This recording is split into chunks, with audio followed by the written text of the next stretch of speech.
Janata Telugu TV news కి స్వాగతం. భువనగిరి నియోజకవర్గాన్ని ముందు 5 సంవత్సరాల్లో ఏ విధంగా అభివృద్ధి చేసుకోవాలనే అంశంపై నియోజకవర్గ వ్యాప్తంగా ఈ నెల 29న భువనగిరి మున్సిపాలిటీ మాసుకుంట సమీపాన ఎస్ఎల్ఎన్ఎస్ కన్వెన్షన్ హాల్లో భువనగిరి విజన్ 2024 కార్యక్రమాన్ని నిర్వహించబడుతోందని ఆదివారం 2 గంటలకు బీజేపీ జిల్లా అధ్యక్షులు PV Shyam Sundarrao Bhuvanagiri R and B guest house లో నిర్వహించిన మీడియా సమావేశంలో తెలిపారు.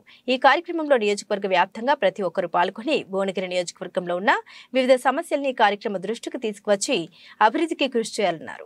పాత్రికేయ మిత్రులకు నమస్కారం. మరి పార్లమెంట్ ఎన్నికలకు భారతీయ జనతా పార్టీ పూర్తి స్థాయిలో సన్నద్ధమవుతూ ముందుకెళ్తుంది.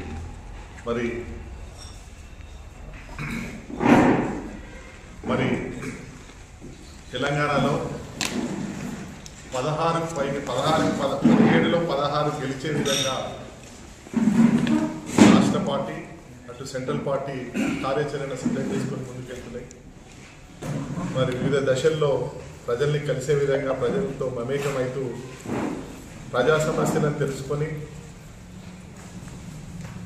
ప్రజల చెంతకు మోడీ పాలనను మోడీ గారు ఏవైతే పథకాలను ప్రవేశపెట్టిరో సంక్షేమ పథకాలు మరి అభివృద్ధి పథకాలు వాటిని ఇంటింటికి చేర్చే విధంగా భారతీయ జనతా పార్టీ కార్యకర్తలు మరి సమాయత్తం అవుతున్నారు. దీనిలో దీనిలో భాగంగా వివిధ కార్యక్రమాల కార్యాచరణ రూపొందించడం జరిగింది. మరి దానికి సంబంధించినటువంటి ఈ జిల్లాలో మేము చేపడుతున్నటువంటి ఒక కార్యక్రమం గురించి మేము మీ ద్వారా ప్రజలకు తెలియదలుచుకున్నా.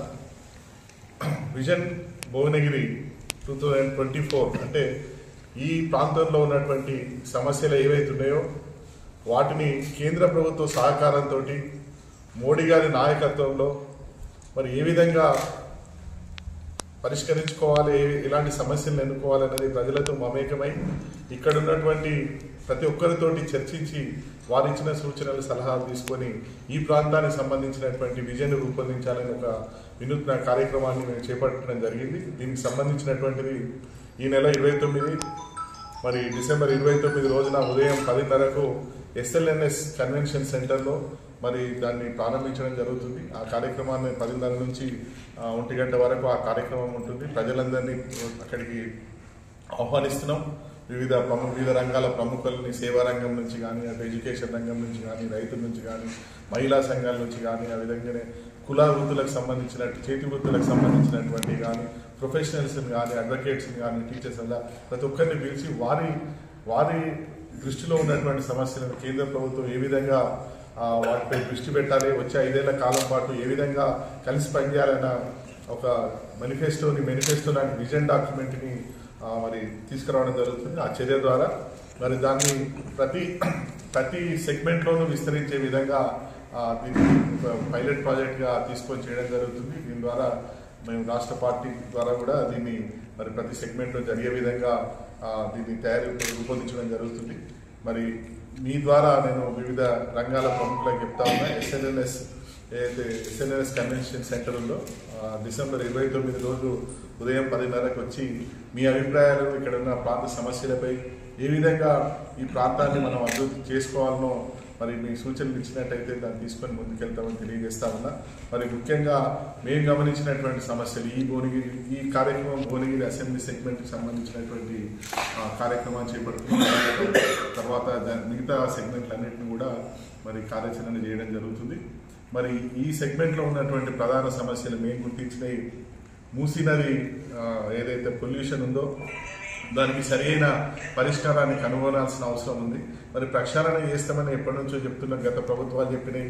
కేసీఆర్ గారు ఇక్కడ కొబ్బరి నీళ్ళు చేస్తా అని చెప్పినటువంటి పరిస్థితి చూసినాం.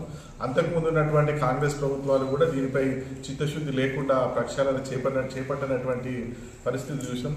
దీనికి కేవలం హైదరాబాద్లో ఏదైతే శానిటరీ సంబంధించినటువంటి సివరేజ్ ప్రక్షాళన సివరేజ్ క్లీనింగ్ ద్వారానే ఇది సాధ్యమవుతుంది అనుకుంటే అది కుదరని పరిస్థితి. ఎందుకంటే ఫార్మా కంపెనీల ఎఫ్లుయెన్స్ ఉన్నాయి, వాటిలో ఆధునీకరణ చేయాల్సిన అవసరం ఉంది. ఇప్పుడు 50 ఏళ్ల కింద పెట్టినటువంటి ఫార్మా ప్లాంట్ల నుంచి వస్తున్నటువంటి వ్యర్థాలు ఏవైతే ఉన్నాయో వాటిని అంత ఈజీగా చేయనటువంటి పరిస్థితి. దీంతో ఖచ్చితంగా కేంద్ర ప్రభుత్వం సహకారంతో ఇది సాధ్యమవుతుంది. కానీ రాష్ట్ర ప్రభుత్వాలకు చిత్తశుద్ధి లేకపోవడం వల్ల ఇది లోపించింది. దీనిపై ఇది ప్రధాన సమస్య గుర్తిస్తున్నాం. దీనికి సరైన పరిష్కారం అంటే గోదావరి నీళ్లను ఇక్కడ ఉన్నటువంటి కాలువలకు అనుసంధానం చేసి మరి మూసీ నుంచి ఏదైతే మురికొస్తుందో దాన్ని ఏదైతే సిటీలో హైదరాబాద్ సిటీలో నగరంలో ప్రక్షాళన చేస్తారో యథావిధిగా దాన్ని కొనసాగిస్తూ ఇక్కడ ఉన్నటువంటి రైతాంగానికి ఏదైతే కాలువల ద్వారా పంట కాలువల ద్వారా నీళ్లు ఇస్తున్నారో వాటిని గోదావరికి లింక్ చేయడం ద్వారానే ఈ ప్రాంతంలో కాలుష్యాన్ని నివారించగలుగుతాం, కొంతవరకు అరికట్టగలుగుతాం. మరి అంటే 2 స్టెప్ అప్రోచ్ తీసుకోవాలని, అంటే ఉదాహరణకు మూసీ నదికి సంబంధించినటువంటి అలా ఇక్కడ ఉన్నటువంటి రోడ్లు, మరి ఇక్కడ ఉన్నటువంటి ఇతరత్ర నిరుద్యోగ సమస్యలకు సంబంధించినటువంటి పూర్తి స్థాయిలో మరి చర్చించుకొని దానికి ఒక విజన్ డాక్యుమెంట్ రూపొందించుకోవాల్సిన అవసరం ఉంది. దీనికి సంబంధించి మరి 29 నాడు పెద్ద ఎత్తున అందరూ ఈ కార్యక్రమానికి రావాలని మీ ద్వారా విజ్ఞప్తి చేస్తా ఉన్నాను.